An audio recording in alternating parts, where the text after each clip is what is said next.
السلام عليكم ورحمة الله وبركاته. وعليكم السلام ورحمة الله وبركاته. الحمد لله نحمده ونستعينه ونستغفره ونؤمن به ونتوكل عليه ونعوذ بالله من شرور أنفسنا ومن سيئات أعمالنا.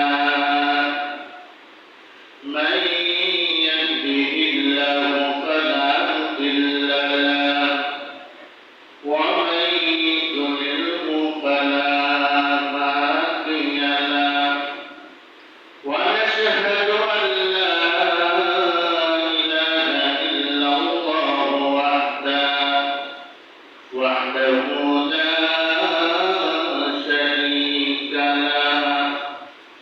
ونشهد أن سيدنا ومولانا محمدا عبده ورسوله أرسله بالحق بشيرا ونذيرا وداعيا إلى الله بإذنه وسراجا منيرا. أما بعد فأعوذ بالله من الشيطان الرجيم. بسم الله الرحمن الرحيم. لقد كان لكم في رسول الله أسوة حسنة. وقال تعالى: وما آتاكم الرسول فخذوه وما نهاكم عنه فانتهوا واتقوا الله إن الله شديد العقاب. قال النبي صلى الله عليه وسلم: لا يؤمن أحدكم حتى أكون أحب إليه من والده وولده والناس أجمعين. نصبح به المحبة يزول إبراهيم. اللهم صل على محمد وعلى آل محمد كما صليت على إبراهيم وعلى آل إبراهيم إنك حميد مجيد.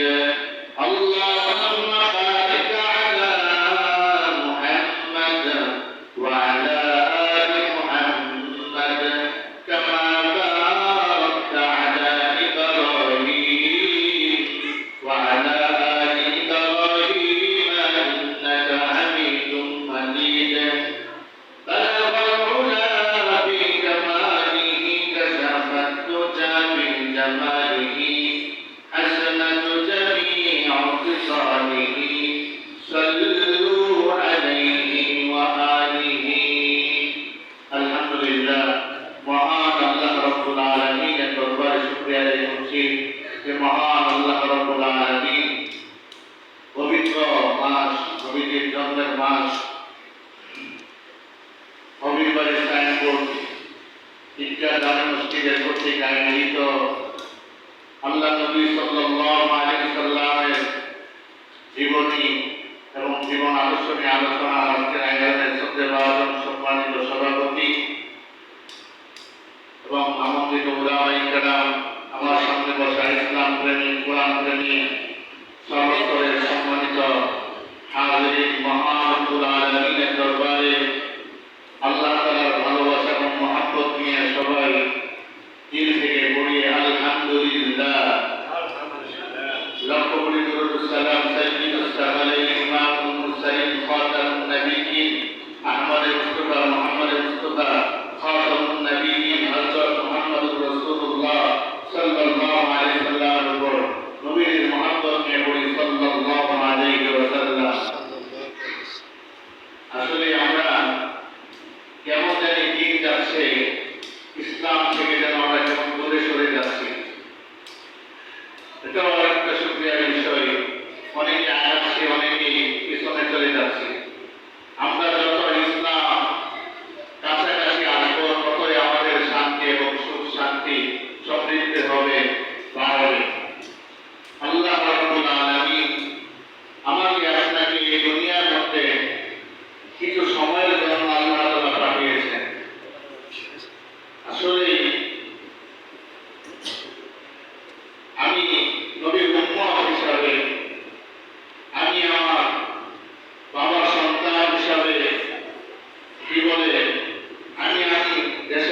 উম্মত হিসাবে আমাকে আপনাকে আল্লাহ রাব্বুল আলামিন এমন একজন নবীর উম্মত বানিয়েছেন, তিনি হলেন শ্রেষ্ঠ নবী এবং সর্বশ্রেষ্ঠ নবী।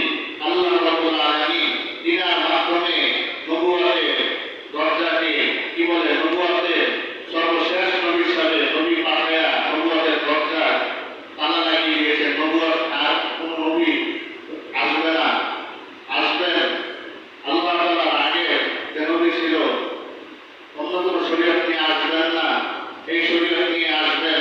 আল্লাহ রাব্বুল আলামিন আমাকে আপনাকে সর্বশ্রেষ্ঠ নবীর উম্মত বানিয়েছেন। এজন্য আল্লাহ তাআলার কাছে শুকরিয়া আদায় করি, আলহামদুলিল্লাহ। যে নবীর উম্মত জান্নাতে না যাওয়া পর্যন্ত অন্য কোনো নবীর উম্মত জান্নাতে প্রবেশ করবে না। আল্লাহ তাআলা আমাদেরকে এত শান এবং মান দান করেছেন। আমরা যদি আমার নবীর সিরাত, নবীর জীবনী জানতে পারি, তাহলে আমাকে আপনাকে সরলমনা মুসলমান পাইয়া কেউ আমাকে আপনাকে ধোঁকা দিতে পারবে না। সংক্ষিপ্ত কিছু আলোচনা আপনাদের সামনে পেশ করব। আল্লাহ রাব্বুল আলামিন আমাদের নবীকে দুনিয়ার মধ্যে প্রেরণ করেছেন। আল্লাহ রাব্বুল আলামিন বলেন, আমি নবীকে গোটাবাসীর জন্য রহমত স্বরূপ প্রেরণ করেছি।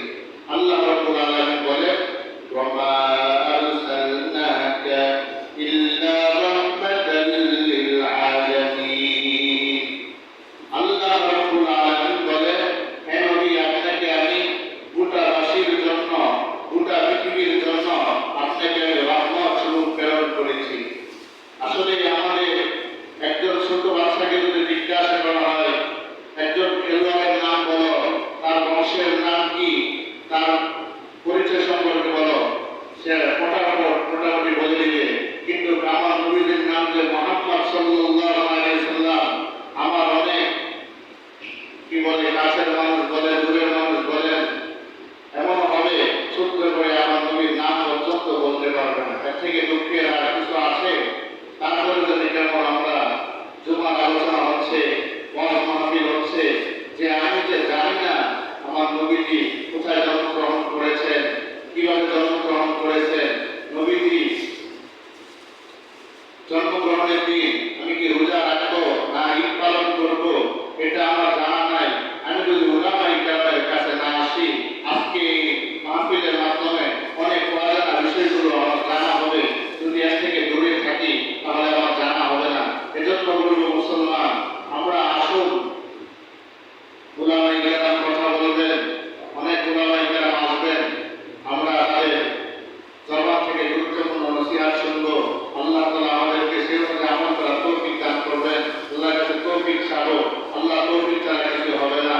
আল্লাহ রাব্বুল আলামিন আমার আপনার নবীকে দুনিয়ার মধ্যে প্রেরণ করেছেন গোটাবাসীকে হেদায়েতের পথ দেখানোর জন্য, জাহান্নামী মানুষকে জাহান্নামের পথ থেকে বাঁচিয়ে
হওয়ার সময় এমন এক অবস্থা হইতো ঘন্টার মতো আওয়াজ দিত এবং কি তখন কোরআন নাযিল হয়ে যেত, কোরআন অবতীর্ণ হইতো, রাসূল কারীম সাল্লাল্লাহু আলাইহি ওয়াসাল্লাম জ্ঞানে যাইত, একেবারে জ্ঞানে যাইত। পরে যাই হযরত খাদিজা রাদিয়াল্লাহু তাআলা আনহার কাছে গিয়ে বলছেন এমন অবস্থা, নবীজি টেনশন অবস্থায় আছে।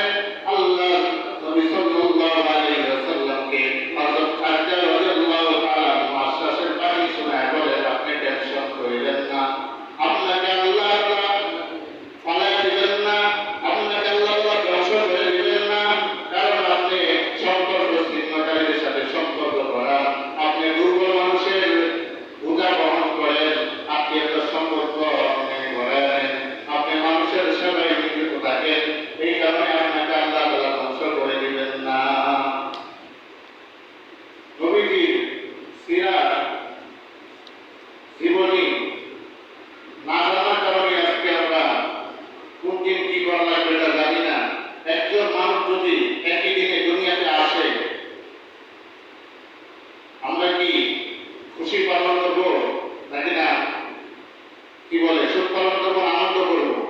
খুশি করতে পারবো না। একই দিনে যদি আপনার বাড়িটা হোক, আপনার কাহিনা হোক, একটি বিবি যদি দুনিয়াতে আসে, আপনি খুশি পালন করবেন না, আপনি তার জন্য দোয়া করবেন। এটা হলো উম্মতের শিক্ষা। আজ আমরা সর্বনা মুসলমান আমাদেরকে বিভিন্ন চক্র বলে, বিভিন্ন ইসলামের নাম দিয়ে আমাদেরকে ইসলামের নাম দিয়ে যতটা ঢুকা দেওয়া সহজ, অন্য কোনো পন্থায় ঢুকা দেওয়া সহজ না। আজকে মুসলমানদেরকে ধোঁকা দিচ্ছে, ঈমান হরণ করছে। আজকে আমার নবী আপনার নবী হলো শেষ নবী, কিন্তু আমি আপনি না জানার কারণে আজ অনেক মানুষদেরকে খ্রিস্টান বানিয়ে ফেলছে, বেঈমান বানিয়ে ফেলতেছে, অথচ আমাদের খবর নাই। এই বালুকার ময়দানে আইসা কাদিয়ানীরা দাওয়াত দেয়, মুসলমানদেরকে ঈমান গ্রহণ করে বলে আল্লাহর নবী শেষ নবী না, গোলাম মোহাম্মদ কাদিয়ানী হলো শেষ নবী। এই বলে যখন একজন ছোট বাচ্চাকে যখন শেখাবে আমাদের নবী শেষ নবী না, আরেকজন নবী আছে, তখন সে এটাই শিখবে, তখন সে এটা থেকে দূরে সরে যাবে না, যখন সে জানবে মক্তবে আসবে। এখন দেখেন একজন মানুষ যারা এখন নামাজি, অনেকে আগে এমন পরিবেশ ছিল না, এখন যারা নামাজ পড়তেছে, সূরা ফাতিহা শুদ্ধ করে পড়তেছে, দেখবেন এই লোকটা একসময় মক্তব ছাত্র ছিল। এখন যদি আপনি আপনার সন্তানকে কোরআন শিক্ষা না দেন, এমন হবে জানাজা পড়াবে, চুপচাপ দাঁড়িয়ে থাকবে, একটা দোয়াও বলতে পারবে না। যদি আমার সন্তানের থেকে দোয়া পেতে চাই, আমার জন্য যদি দোয়া করা না শিখায়, তাহলে কোথেকে দোয়া করবে? কবরের সামনে যাবে, চুপচাপ দাঁড়িয়ে থাকবে। যদি আপনি ওই সন্তানের ভিতরে দিন শিক্ষা ঢুকাই দিতে পারে, সে এক সময় এমন হবে, বাবার জন্য তার মায়া লাগবে, কবরের পাশে দাঁড়িয়ে সে বান্দা বলতে রাখবে সূরা ফাতিহা, সূরা ইখলাস পড়ে, দুরূদ শরীফ পড়ে তার বাবার জন্য দোয়া করবে। এই সন্তান তার জন্য দোয়া করে আল্লাহ তাআলার কাছে ক্ষমা প্রার্থনা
সিদ্দিকা রাদিয়াল্লাহু তাআলা আনহা বলেন, আপনারা কি কোরআন পড়েন না? কোরআন কিন্তু নবীদের আদর্শ, এই কোরআনের মধ্যে নবীদের জীবন আদর্শ রয়েছে। এজন্য মুসলমান আসুন, আমরা যদি কোরআন পড়তে পারি, আমরা যদি নবীদের সিরাত জানতে পারি, নবীদের জিন্দেগিটা, নবীজি কি করেছেন, কখন রোজা রেখেছেন, কখন নামাজ পড়েছেন।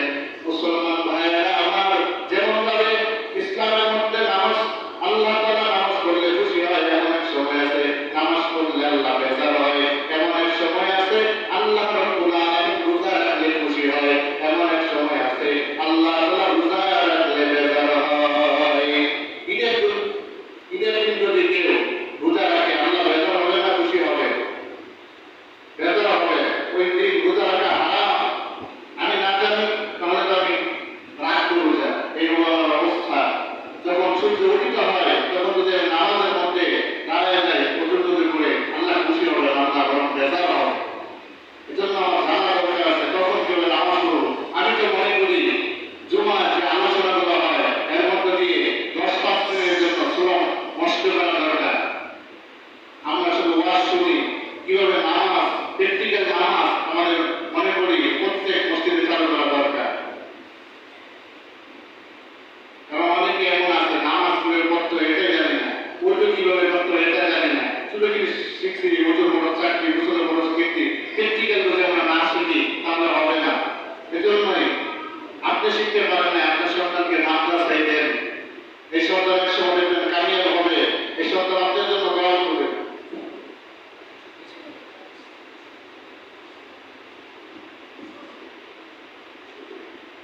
আসলে এই মাহফিলগুলো বেশি বেশি করা দরকার।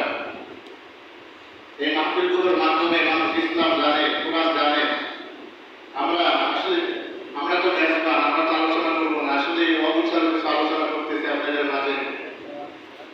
ওলামায়ে কেরাম বয়ান করবেন, হুজুরে ঈদের সময় আমাকে দিয়েছে, বলতেছে তোমরা তো সামনে বলতে হবে। আসলে ভিতরে অনেক কিছু থাকে, অনেক সময় আসে না। আসলে বলতে বলতেই আসবে ইনশাআল্লাহ। আপনাদের যদি আপনারা দোয়া করেন, দোয়ার মাধ্যমে অনেক কিছু হয়। চেষ্টা করতেছি আল্লাহ তাআলা যেন তৌফিক দান করেন। অনেক কিছু ভিতরে থাকে, অনেক সময় সেই মধ্যে আসে না, একটু মাথার মধ্যে ঘুরে। আলোচনা এমনি বলা যতটা সহজ, আপনি একজনের সামনে 10-আধা ঘন্টা 2 ঘন্টা কাটাই নেবেন, কিন্তু এখানে বসে কথা বলা গানের দ্বারা আল্লাহ তাআলা রহমত ছাড়া হয় না। নিজের প্র্যাকটিক্যাল লাগে, একটা হুজুর আছেন, হুজুরের নাম শুধু থেকে শুনি, আলহামদুলিল্লাহ আজকে আলোচনা শুনবো। আল্লাহ তাআলা কুদরতের নিদর্শন। আল্লাহ তাআলা উনি আলোচনা করেন, অনেক পানি জামালের সাথে করতেন, অনেক আগে শুনে আলোচনা করেন, দেন সে অন্তর্ভুক্ত হিসেবে পরিচিত। অনেক চমৎকার আলোচনা করেন, আমাদের ইমাম সাহেব চমৎকার আলোচনা করেন। আল্লাহ তাআলা হযরত উলামায়ে কেরামের গুরুত্বপূর্ণ কথাগুলো জেনে শুনে, ইসলামকে জেনে শুনে আমাদেরকে আল্লাহ তাআলা আমল করার তৌফিক দান করেন। এজন্য আমরা সবসময় চেষ্টা করবো তো ইনশাআল্লাহ। এলাকায় যদি মাদ্রাসা মসজিদ হয়, আমাদের ভালো না খারাপ? অবশ্যই ভালো। একটা মাদ্রাসা যখন হবে, এলাকায় মাদ্রাসা বক্তব্যের প্রচার থাকবে, এই সন্তান নামাজ জানবে, কোরআন জানবে। আর যখন বক্তব্যে আসবে না, সে তখন কালিমাই করতে পারবে না। আমি অনেক সময় আমাদের হুজুর বলে, অনেকে দেশে হুজুরের অভ্যাস, কেউ বাইরে থেকে কেউ আসলে আগে জিজ্ঞেস করে তোমার নাম কি বাবা, কেউ জিজ্ঞেস করে। অনেকের নাম শুনলে বোঝা যায় সে কি আমাদের ধর্মের মানুষ না অন্য ধর্মের মানুষ, বিভাগে পড়েছেন, এমন নাম আমরা রেখেছি। এজন্য যখন সন্তান হবে, উলামায়ে কেরামের কাছে আসবো, আমি আমাকে খুঁজি মডার্ন নাম, আধুনিক নাম, আকাশ বাতাস, এগুলি না, দ্রুত নাম না। নামের আসল সন্তানের উপর পড়ে জয় বিজয় বিভিন্ন নাম আমরা পেশ করি, এগুলো আমাদের অবস্থা। আল্লাহ রাব্বুল আলামিন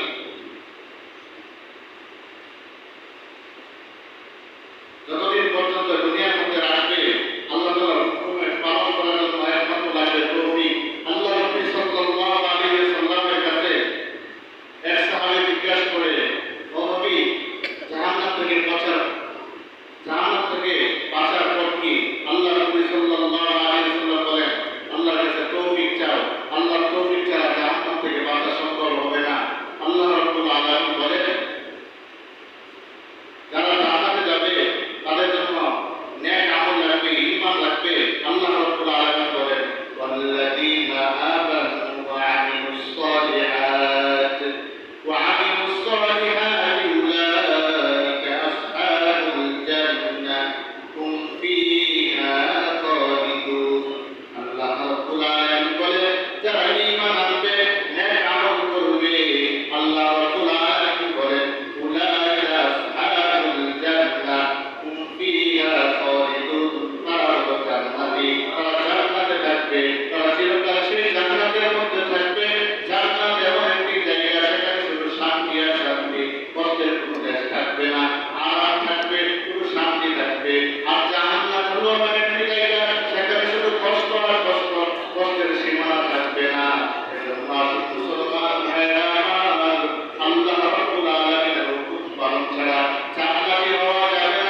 দেওয়া লাগে, সময় কম, তাদের সাথে দোয়া চাই আল্লাহ আমাদের যেন সামনে কোনো সময় আবার এই সুন্দরভাবে আপনাদের সামনে আলোচনা পেশ করতে পারি।